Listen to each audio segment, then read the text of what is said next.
It's my last Duchess painted on the wall, looking as if she were alive. I call that piece a wonder now. Frau Pandolf's hands worked busily a day, and there she stands. Will it please you sit and look at her? I said Frau Pandolf by design, for never read strangers like you that pictured countenance, the depth and passion of its earnest glance, but to myself they turned, since none puts by the curtain I have drawn for you but I, and seemed as they would ask me, if they durst, how such a glance came there. So, not the first are you to turn and ask thus, sir. 'Twas not her husband's presence only called that spot of joy into the Duchess's cheek. Perhaps Frau Pandolf chanced to say, her mantle laps over my lady's wrist too much, or paint must never hope to reproduce the faint half-flush that dies along her throat.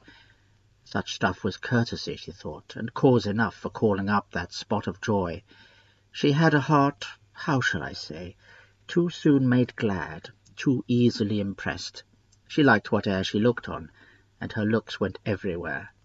Sir, 'twas all one, my favour at her breast, the dropping of the daylight in the west, the bough of cherries some officious fool broke in the orchard for her, the white mule she rode with round the terrace, all and each would draw from her alike the approving speech, or blush at least. She thanked men, good, but thanked, somehow, I know not how, as if she ranked my gift of a 900-years-old name with anybody's gift. Who'd stoop to blame this sort of trifling, even had you skill in speech, which I have not, to make your will quite clear to such an one, and say, just this or that in you disgusts me, here you miss or there exceed the mark, as if she let herself be lessoned so, nor plainly set her wits to yours forsooth, and made excuse. E'en then would be some stooping, and I choose never to stoop.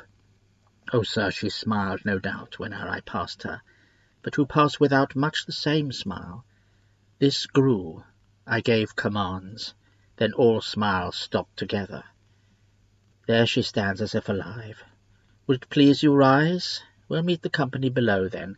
I repeat, the Count your master's known munificence is ample warrant that no just pretence of mine for dowry shall be disallowed, though his fair daughter's self, as I avowed at starting, is my object.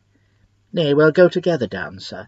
Notice Neptune, though, taming a sea-horse, thought a rarity, which Claus of Innsbruck cast in bronze for me.